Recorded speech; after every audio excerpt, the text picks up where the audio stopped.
नमस्कार दोस्तों, GST awareness में आपका फिर एक बार स्वागत है। दोस्तों, जीएसटी के अंदर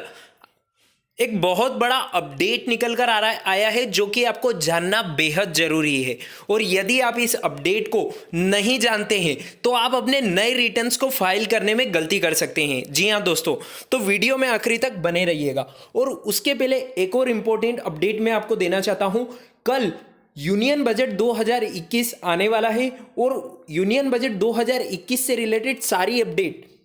आपको हमारे इस चैनल से मिल जाएगी कि जीएसटी और इनकम टैक्स के अंदर क्या क्या इंपॉर्टेंट चेंजेस कल किए जाते हैं, और उन सभी चेंजेस की नोटिफिकेशन और सर्कुलर आपको हमारे टेलीग्राम चैनल से डाउनलोड करने को भी मिल जाएगा। तो यदि आपने अभी तक हमारे टेलीग्राम चैनल को ज्वाइन नहीं किया है तो टेलीग्राम चैनल को ज्वाइन कर लीजिए। टेलीग्राम चैनल की लिंक हमने डिस्क्रिप्शन बॉक्स में दे रखी है, वहाँ से आप उसे ज्वाइन कर पाएंगे। तो चलिए दोस्तों, अब जान लेते हैं कि वो क्या इंपॉर्टेंट चेंजेस है जो जीएसटी के अंदर आज से किए गए हैं, जिसके कारण अब आपको अपने इनकम टैक्स जीएसटी के रिटर्न्स को फाइल करने में काफ़ी ज़्यादा ध्यान रखना होगा।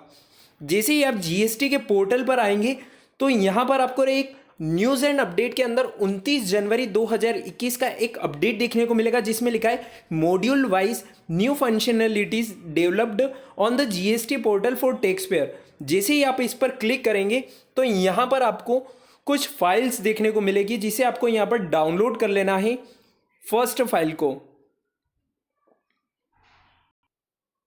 इसमें जो चेंजेस आया है वो है रिटर्न्स के ऑप्शन में। जी हाँ दोस्तों, यहाँ पर रिटर्न्स में आएंगे आप तो आपको जैसा कि पता है कि यदि आपने क्यूआरएमपी स्कीम को ऑप्ट-इन करा है तो आपको एक नई फैसिलिटी यहाँ पर प्रोवाइड करी है, जिसमें आप अपने B2B इन्वॉइसेस को अपलोड कर सकते हैं, जिसका नाम है इन्वॉइस फर्निशिंग फैसिलिटी। जी हाँ दोस्तों, लेकिन आपको इन्वॉइस फर्निशिंग फैसिलिटी का यूज़ करते समय एक इंपॉर्टेंट बात को ध्यान में रखना है, और वो ये है कि जब आप अपने GSTR-1 को फाइल करते हैं और उसकी जो ड्यू डेट रहती है, जी हाँ, जैसे कि आपके GSTR-1 को फाइल करने की जो लास्ट ड्यू डेट रहती है वो रहती है, अगर आप मंथली फाइल करते हैं तो 11 नेक्स्ट मंथ की 11 तारीख को आपको अपने GSTR-1 को फाइल करना रहता है। और अगर आप उस ड्यू डेट तक अपने GSTR-1 को फाइल नहीं करते हैं तो उसे ड्यू डेट के बाद भी फाइल कर सकते हैं, और उसमें भी किसी तरह की कोई लेट फीस या पेनल्टी भी आपसे चार्ज नहीं करी जा रही है। लेकिन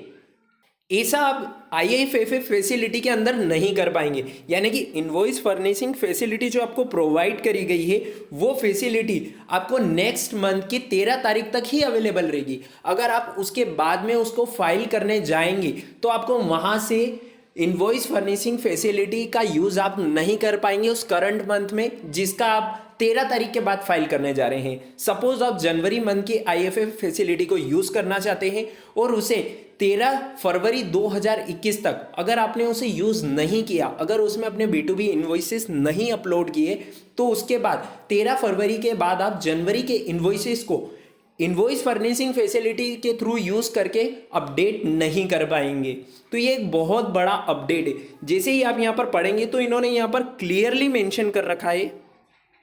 the option to upload details in IFF can be availed till 13th of the subsequent month. Any invoices remaining to be furnished can be filed using the IFF in the subsequent month IFF or in the quarterly form GSTR-1. For example, for April to June quarter, B2B invoices for the month of April can be filed in IFF by a taxpayer till 13th May, and any IFF which is not filed till the due date of the 13th of the subsequent month will expire. जी हाँ, जैसे कि यदि आपने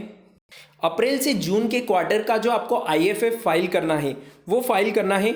हर month की next 13 तारीख तक, और अगर आप नेक्स्ट 13 तारीख तक यानी कि जनवरी मंथ का IFF फाइल करना है आपको 13 फरवरी तक, फरवरी मंथ का फाइल करना है आपको 13 मार्च तक, और अगर आप इन दोनों IFF फैसिलिटी में जनवरी और फरवरी के B2B इन्वॉइसेस अपलोड नहीं कर पाते हैं तो आप उन B2B इन्वॉइसेस को क्वार्टर एंड होने के बाद GSTR-1 में अपलोड कर सकते हैं। लेकिन ड्यू डेट के बाद में आप IFF फैसिलिटी को यूज़ नहीं कर पाएंगे, वो एक्सपायर हो जाएगी। और यदि आप यहाँ पर अपने इन्वॉइसेस को डेली बेसिस पर अपलोड कर देते हैं, B2B इन्वॉइसेस को डेली बेसिस पर अपलोड कर देते हैं, और अगर उसको 13 तारीख तक फाइल भी नहीं करते हैं तो आपकी यहाँ पर जो इन्वॉइस फर्निशिंग फैसिलिटी आपने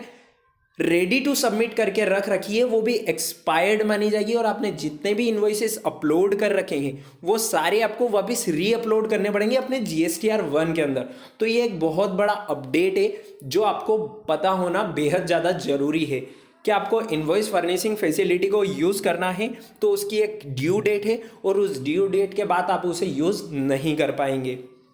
चलिए दोस्तों, उम्मीद है आपको ये अपडेट पसंद आई होगी। अगर आपको ये वीडियो और अपडेट पसंद आई है तो इसे लाइक और शेयर करना बिल्कुल ना भूलें, और टेलीग्राम चैनल को जरूर ज्वाइन कर लें, क्योंकि वहां से आपको बजट की सारी अपडेट देखने को मिलती रहेगी और सारे नोटिफिकेशन भी आप डाउनलोड कर पाएंगे।